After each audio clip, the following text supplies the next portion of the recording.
Infiniti M56 starting problems. In this video, I'll be discussing the solution to that video that I made in the past, the Click-no-Start issue. And if you own an Infiniti M56, you probably already know what I'm talking about. Sometimes you get into the car, push the brake as you're supposed to, push the button, it just clicks. Nothing happens. And the sad thing about that phenomenon is that it's not exactly predictable. You know, I never know if it's a winter problem, summer problem. Is it going to happen in the morning when I'm trying to go to work? Is it going to happen when I'm trying to, when I go into a store and come back out? Never really known. But I'll tell you one thing is that I've never been stranded. Okay. Anyway, it's an uncomfortable position to be in. Not knowing that your car, not having a car start every time reliably. So in this video, I'll tell you what needs to be done. Okay, so actually, maybe we'll be lucky and the car will refuse to start. Let's see. But with my luck, this will probably be the time that the car just starts on the first try.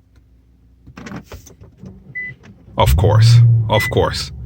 Yeah, but anyway, as I said, if you own an Infiniti M56, you probably are talking about. So in this video, it's just more talk about the solutions. Okay, so I've been doing my best. I've done as much as I try to research. I try to test to failure as many things as I can about these cars, because I'm trying to, not really push the limits of the reliability, but really find out how reliable they can be. And I think this is one of the Achilles heels of it is the Achilles. Well, is it the only one? No. It's one of those stumbling blocks of the Infiniti M56. The starter just doesn't seem to be very reliable in some of them. Okay. I have had an Infiniti M56, took it all the way to 170,000 miles. Never one time did it fail to start on me. However, this one here sometimes does weird things.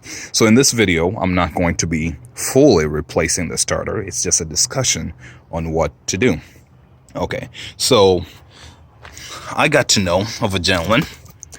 Let's call him Mr. Bell. He replaced his starter on the Infiniti M56, and I told him, hey, I'm just curious. Is anyone asking to buy that starter or anything like that? Do you need to return it for core? If so, I'd like to get it because I want to tear into it, do a little bit of research, basically look at the inside, some failure analysis. Okay, and he sent it to me. I really appreciate it, by the way. And this is a part number for the original starter, 23300-1CAOA, a dash or no dash, space, no space. Just play with those whenever you're searching for it. And this is what it looks like. You have this extra bar because I'll show you where it's actually installed. So this one here, let me actually carry it. Unlike the traditional V8 that like Nissan has been doing in the past, the way they decided to install this thing is, so this is an M45 engine, and this is a starter right here. It's on the side of the engine.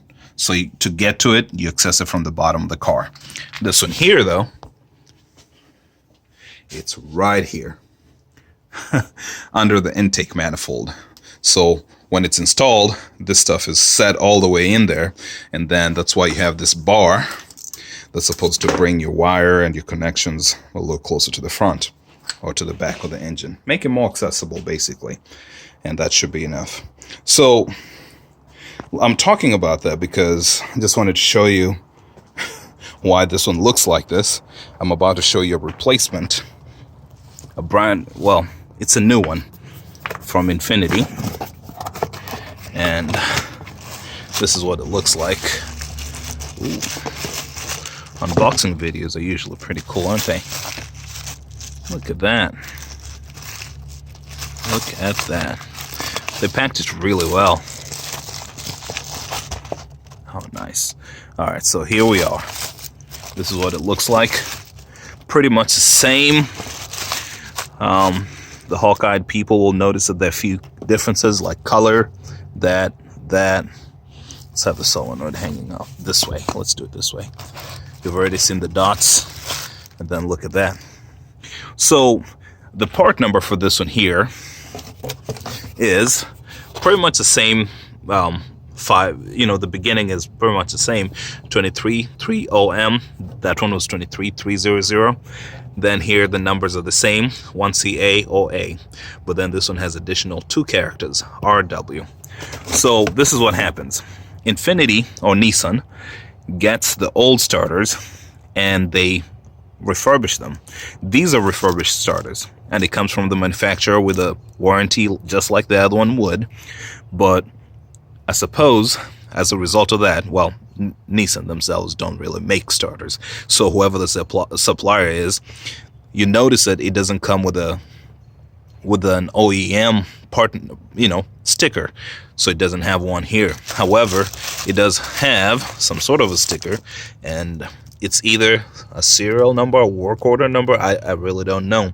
And then the dots over here remind me of the coil packs that the Maximas had. Whenever you'd get the newer style, or I don't think they probably did refurbish them, but whenever you got the updated coils, you would get them with dots, so would sell them as gray dot coil packs, right? So this one here is whatever they're selling you. Whenever you buy a new starter right now, I mean, you could try to buy by that part number, but that's what you'll get. And you should. Don't fuss with it, Some people might think of it and say, well, why buy a refurbished one? In reality, a motor is a motor. And I'll tell you, working in industry, no one really uses brand new motors, and you should look at them. The process of making a motor is basically the same as refurbishing it, the principles of it. So I wouldn't bother myself by trying to get an aftermarket starter and things like that. It's pretty cheap. Let me show you. I think it's going to cost me like $300 by the time I'm done. Is this? Yeah, here it is. The starter. This is the price right here. I guess that will be the list price. I paid $375 basically. So this is, at least that's what the discount site had it. I've seen them listed as high as $450. I've seen them listed for $560. Just got to shop around. I like buying from these guys. Infiniti of Orland Park in Chicago, pretty good.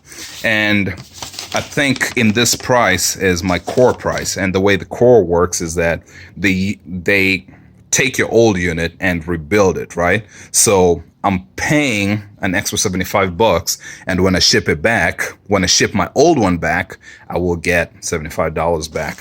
Something else I need to mention, as I said in today's video, we're not doing the full replacement, but I bought, in preparing for the job, I bought intake manifold gaskets, because you need to remove the intake manifold to get to the starter.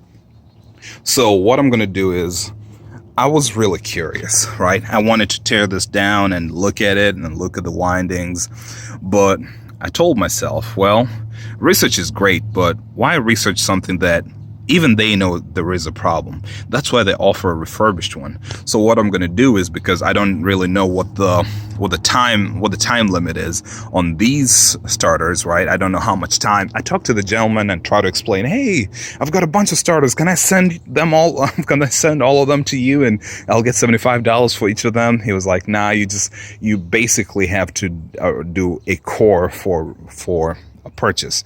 So I guess he told me Infiniti puts a limit on them. I think they can only return like 6 a month. I don't know. But thing is, after purchasing it, I don't know. I can't remember if I've got 30 days, 60 days, 90 days, a whole year. I really can't remember.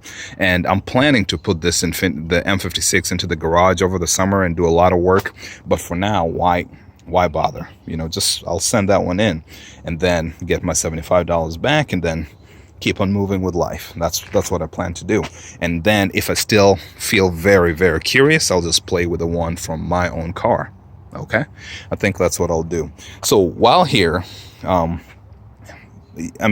assume most people watching this video already own an Infiniti M56, but maybe some people just watch my stuff for, just in case. But might be a nugget in one of these videos that will help you with your other videos. Infiniti FX50, that one right there. They use the same style starter, whereby the starter is located in the V under the intake manifold. And not only that, it actually is the same starter. They use the same starter, same part number and everything.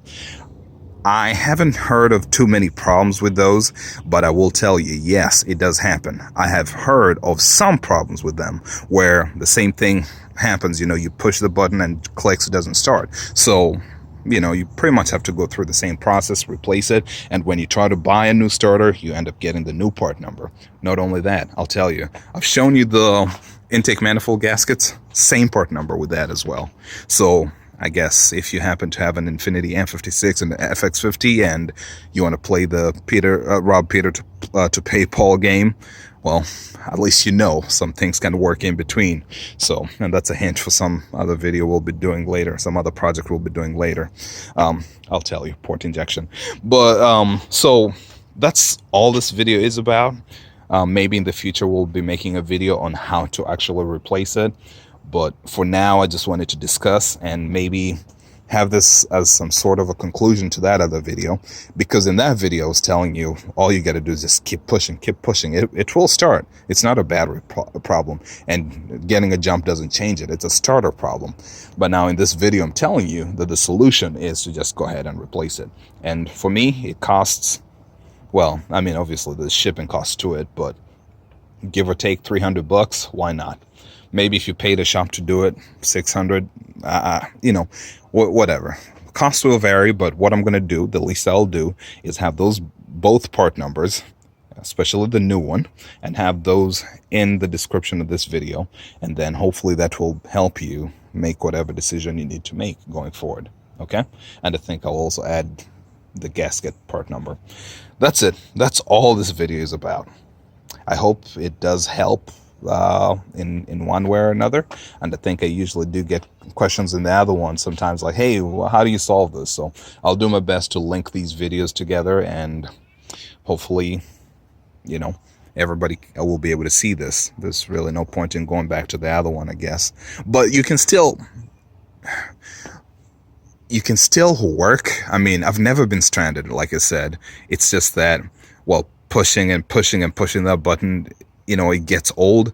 And two, as much as it will start, as much as it will eventually start, and as much as it's giving you problems in that the starter is not engaging, it's not turning over, thing is you're already sending electricity.